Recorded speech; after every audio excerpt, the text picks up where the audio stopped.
चूहा, बिल्ली, सर्प, अजगर और पानी वाला सांप, यदि ये किसी भी प्रकार से हमसे मर जाते हैं, ये बहुत लोग चूहा मार दवाई कितने जीवों की हत्या करते हैं। इसमें लिखा है तिल मूंग से बनी हुई खिचड़ी ब्राह्मणों को खिलाई जाएगी और लोहे का दान किया जाएगा, तब इस अपराध से मुक्ति मिलेगी, नहीं तो ये बहुत बड़ा अपराध हो जाएगा। वर्णन किया गया चूहा, बिल्ली, सर्प, अजगर, ये इतनी की यदि मृत्यु हो गई है तो तिल और मूंग से बनी हुई खिचड़ी ब्राह्मणों को जमानी पड़ेगी और लोहे का दान करना पड़ेगा, तब कहीं इस अपराध से मुक्ति मिलेगी।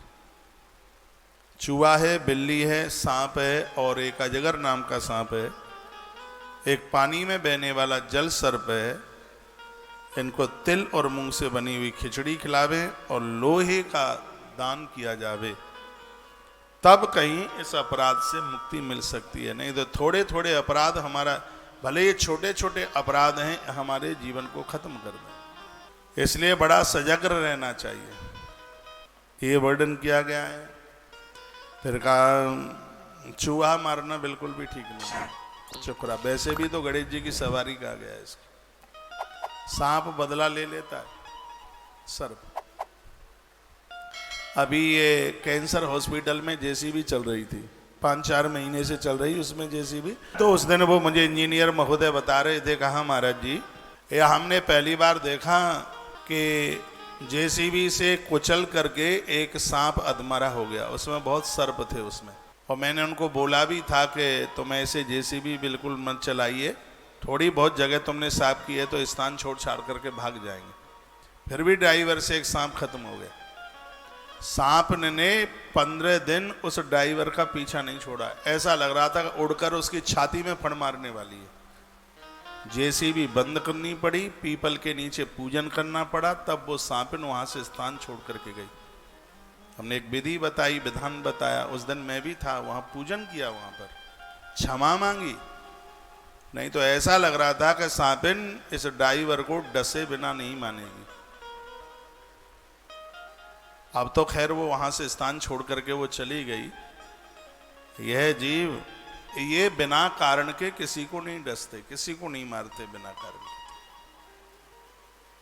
तो वर्णन किया गया है चूहा, बिल्ली, सर्प, अजगर, पानी का सांप, यदि कहीं इनकी मृत्यु हो गई है किसी प्रकार से धोखे से या जान के, तो तिल और मूंग से बनी हुई खिचड़ी और लोहे का दान जितना बन जाए उतना, 5, 7, 50, 25 ब्राह्मणों को खिचड़ी खिलावे और लोहे का दान करे, तब इस अपराध का प्रायश्चित हो पाएगा, ऐसा वर्णन किया। और सुनिए, सुमारम तथा गोदाम हत्वा कूर्मंजसल्लकम प्रतांक फल भक्षीवा अहोरात्रेण शुद्धति। वर्णन किया गया है, इसमें भी कहा गया है क्या क्या कहने वाला। गोह एक सांपी टाइप का होता है, गोह बड़ी खतरनाक होती है, ये बियड में जंगलों में मिलती है। और कछुआ,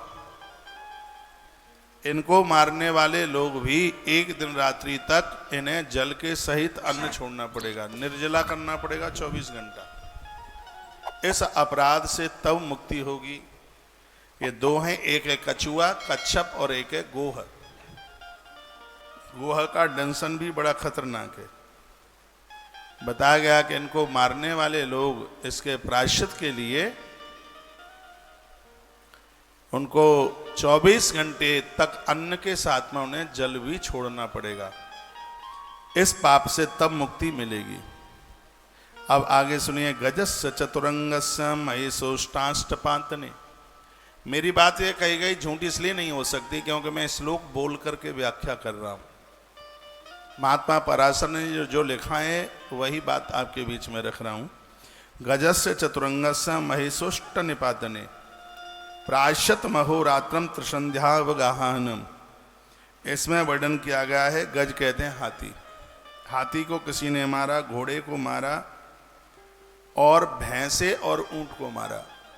मैं बहुत निवेदन करना चाहूँगा, भगवत कृपा से बहुत ग्रंथ पढ़ लिए हैं, कोई भी देवी देवता बलि नहीं मांगता, और ये इतना बड़ा ज्ञान है कि देवी के मंदिर में, भैरों के मंदिर में और कहाँ कहाँ भैंसे काट काट करके चढ़ा रहे हैं।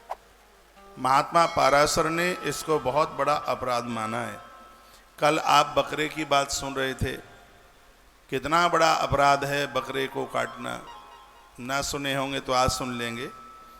तो इसमें ऊंट, भैंसा, हाथी और घोड़ा, इनको यदि किसी ने खत्म कर दिया है तो वर्णन किया गया है कि 3 दिन तक, यदि ऐसी गलती हुई है, 3 दिन तक गांव से बाहर अपने मुख को बंद करके बांधकर अपना मुख किसी को न दिखाए। 3 दिन के लिए गांव से बाहर निकलकर नदी के किनारे पर अपने पूरे शरीर में मिट्टी लपेट करके नदी के किनारे पानी में पड़ा रहे। ना तो अन्न खाएगा ना जल पिएगा, 3 दिन 72 घंटा। इस अपराध से प्रायश्चित तब हो पाएगा। हाथी, घोड़ा, भैंस और ऊंट, ये 4 बताए, यदि इनकी मृत्यु हो गई और नहीं प्रायश्चित करना पड़ेगा तो ये पाप बड़ी जोर से हावी हो जाएंगे। इसलिए हमारी जैसी तो संस्कृति कहीं है ही नहीं। यहाँ तो चींटी भी मर जाए तो चतुर्मास उसी के लिए तो किया जाता है, चातुर्मास। इसलिए जीव की बिल्कुल हत्या नहीं होनी चाहिए। ये प्रायश्चित बताए जा रहे हैं। फिर लिखा है, कुरंगम वानरम सिंहम चित्रम व्याघ्रतम घातयन शुध्यते च तिरात्रेण विप्राणाम तर्पणेन चह। ये भी बता दिए, कुरर पक्षी होता है, हिरण, बंदर। बंदर का मरना बिल्कुल ठीक नहीं है, बानर। इसमें वर्णन है कि जिनके द्वारा वानरों की हत्या होती है, मृत्यु होती है, उस घर में स्त्रियों का आगमन रुक जाता है, बच्चे कुंवारे रह जाते हैं, घर में स्त्रियां नहीं आ पाती। ऐसा वर्णन है। कहा गया है कि हिरण, बंदर, सिंह, चीता और बाघ, इनको भी यदि मार दिया गया है तो 3 दिन का उपवास करने के लिए बोला गया है। ब्राह्मणों को दान पूर्वक भोजन कराने की बात कही गई है। यह भी बहुत बड़ा अपराध है। हिरण और बानर, चीता, शेर।